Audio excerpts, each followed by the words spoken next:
Let's begin today's lecture.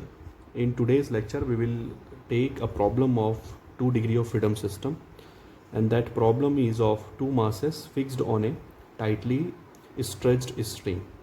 So you can see in the black color, there are two masses m1 and m2, and these two masses are attached with a tight string.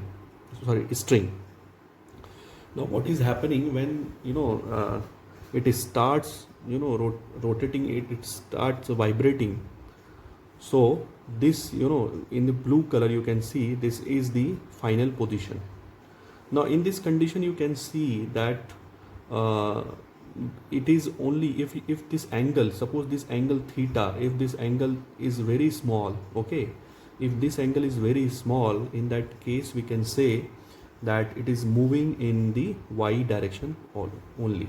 It is not moving in the x direction, it is only going in the y direction. Okay, so there is a movement which we can consider in the y direction, not in x direction. So that's why we will assume that this displacement is the y1, and this displacement as y2. Finally, so if this is the y1, in the y direction the displacement is y1, so the velocity would be y1 dash, y1 dot, and acceleration would be y1 double dot. Similarly, for this mass, the motion in this direction would be y2 dot, and acceleration would be y2 double dot. The length of the string, when it was in original position, so this length of this string is L1. The length between these two masses, string of length between these two masses is L2, and the length between this mass M2 and this support is L3. So the length are L1, L2 and L3. Now one thing which is very important, in this we are considering in this problem, that angles theta 1, theta 2 and theta 3 are very small. So first of all, let us understand what is angle theta 1, theta 2 and theta 3. Okay, you can see this angle is theta 1. Okay, this string making with horizontal. Okay, this angle is theta 2, or you can say, from, if I will draw from here, so this angle is theta 2 and this angle is theta 3. Now assume if theta 1, theta 2 and theta 3 are very small, so in that condition what will happen, this length of the string would be approximately equal to this length of the string, because this is the string which is in initial condition, and this is the length of a string which is in final condition.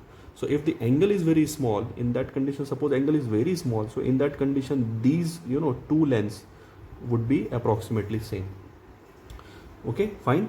So in this condition we can assume that this length is also equal to L1, this length is also equal to L2, and this length is also equal to L3. Because why it is happening so? Because theta 1, theta 2 and theta 3, these are very small angles. Fine. Now when we will draw the free body diagram, so in this free body diagram we will draw the free body diagram for both the masses, for mass m1 and for mass m2. So when we will draw the free body diagram for mass m1, so in this condition you can see, since this mass is moving in this direction, in the vertical up direction. Now as we know that since this string is it's stretched, so there will be the tension, and that tension is T. So in this condition, in this string you can see there is a tension T. In this, even you can see there is a tension T. In this string you can see there is a tension T. So when we will try to make a free body diagram of this mass m1, you can see here, so we have to show the direction of this tension with respect to the mass m1. So when I will draw the free body diagram of m1, okay, so you can see that I have taken these two directions, means outward directions, because whenever you are considering a tension, so with respect to mass it should go out. So this is a T in this string, and this is the tension T in this string. Now since this is angle theta 1, so obviously this would be also the angle theta 1, this is also the angle, this is angle theta 2. Similarly, if this is theta 2, so if this is theta 2, in that condition this would be theta 2, and this is theta 3, means this is theta 3, so it means this would be also theta 3. Okay, fine. So let me draw this clearly. It was like this. Okay, these are the masses m1 and m2. Okay, fine. So this is length L1, this is length L2, and this is length L3. Since angles are very small, so it would be equal to L1, L2 and L3. There are tension T. In this also there is a tension T. In this there is also tension T. Now this angle theta would be equal to this angle theta. Okay, or say this is theta 1, so this is theta 1. This angle theta 2 would be equal to this angle theta 2. Okay, and this angle theta 3 would be equal to this angle theta 3. Okay, so similarly I have made in this free body diagram.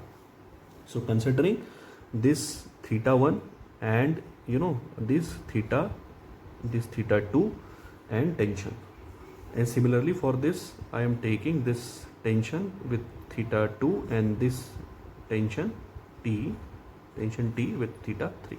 Fine. So now one thing is very important to notice, that if angles are very small, so in that condition cos theta 1, cos theta 2 and cos theta 3 would be equal to 1. So in that condition, if I will resolve in the horizontal direction, so in the horizontal direction all the components, because this component of horizontal direction and this component would be in opposite direction. Okay, means this T cos theta 1, if I resolve it, so it would be like T cos theta 1, and in vertical it would be like T sin theta 1. It would be T cos theta 2, and this would be T sin theta 2. This would be cos theta 3, and it would be T sin theta 3. This would be T sin theta 2, and this would be T cos theta 2. So for mass m1,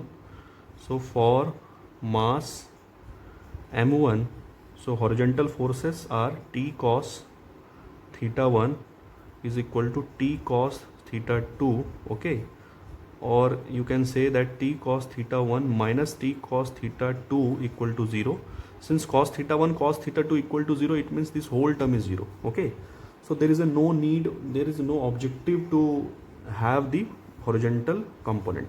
Similarly for mass m2, it would be like T cos theta 2 is equal to T cos theta 3. So in this condition, even cos theta 2 and cos theta 3 will be equal. So T is equal to T, or minus T minus T equal to 0. So there is no need to write this component of the force. So as you have seen that there is no need to resolve the horizontal component, because it will balance each other. So taking the vertical component, so how can we write this equation? We know that for this equation from the Newton's second law,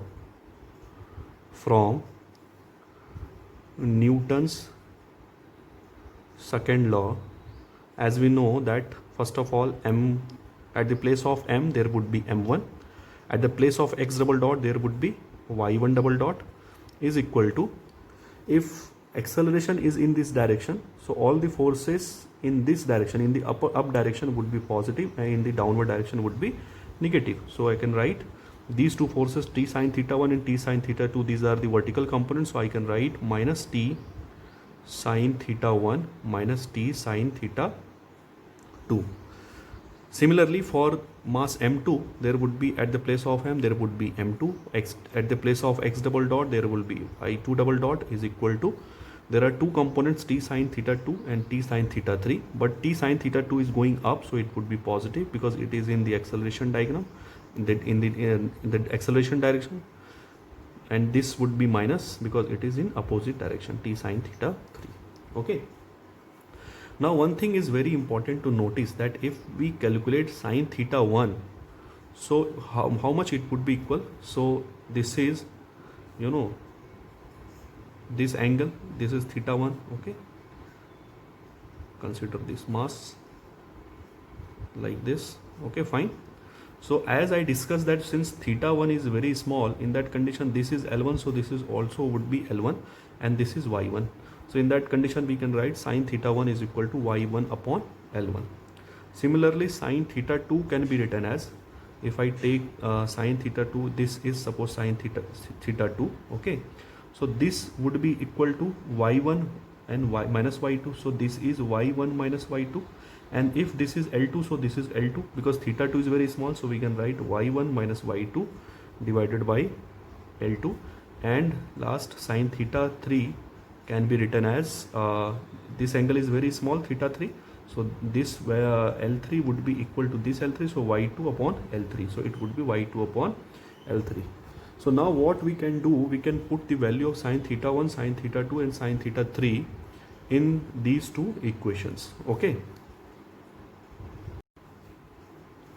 So what we can write, like m1 y1 double dot is equal to minus t sine theta 1 minus t sine theta 2. So we can write it m1 y1 double dot, okay, is equal to minus t, at the place of sine theta 1 we can write y1 plus y1 upon L1, minus t at the place of sine theta 2 we can write y1 minus y2 upon L2. So arranging this equation, so we will try to arrange y1 one side and y2 one side, another side. So it would be equal to m1 y1 double dot plus t upon L1, this t upon L1, this side, if this side it will come, so it will be positive, plus this t by L2 with y1 is equal to, here it remaining would be t by L2 into y2. So similarly, if you will put value of sine theta 2 and sine theta 3 in this equation, so this equation you can write m2 y2 double dot, okay, plus t by L2 plus t by L3 y2 is equal to t by L2 into y1. Now we have two equations, so say this is equation number 1 and say this is equation number 2. Now we have to solve this equation and we have to make in terms of displacement ratio. So for that, to give this solution, we will assume that small y1 is equal to capital Y1 sine omega t and small y2 is equal to capital Y2 sine omega t. Fine. So similarly, y1 double dot could be written as minus omega square y capital Y sine omega t, and a small y2 double dot is equal to minus omega square capital Y sine omega t. We can write it. So when we will operate first equation, so at the place of y1 double dot we can write this value, at y1 we can write this value, at y2 we can write this value. So putting all these value in equation number 1. So from equation 1 we can write m1 into y1 double dot can be written as minus omega square y sine omega t plus t by L1 plus t by L2 into y1 can be written as y1 sine omega t is equal to t by L2 into y2 can be written as y2 sine omega t, okay. These capital Y2 and Y1, these are the displacement, okay, and this is small y1 and small y2, these are the expression of the motion. So sine omega t, sine omega t, sine omega t is, you know, these would be cancel out. So what can we write? So now if we solve this equation, so we can write minus m1 omega square capital Y plus t upon L1 plus t upon L2 y1 is equal to t upon L2 into y2. So from here, sorry, this is y1, this is y1, this is y1. So we can take common y1 and we can write this equation in terms of y1 upon y2.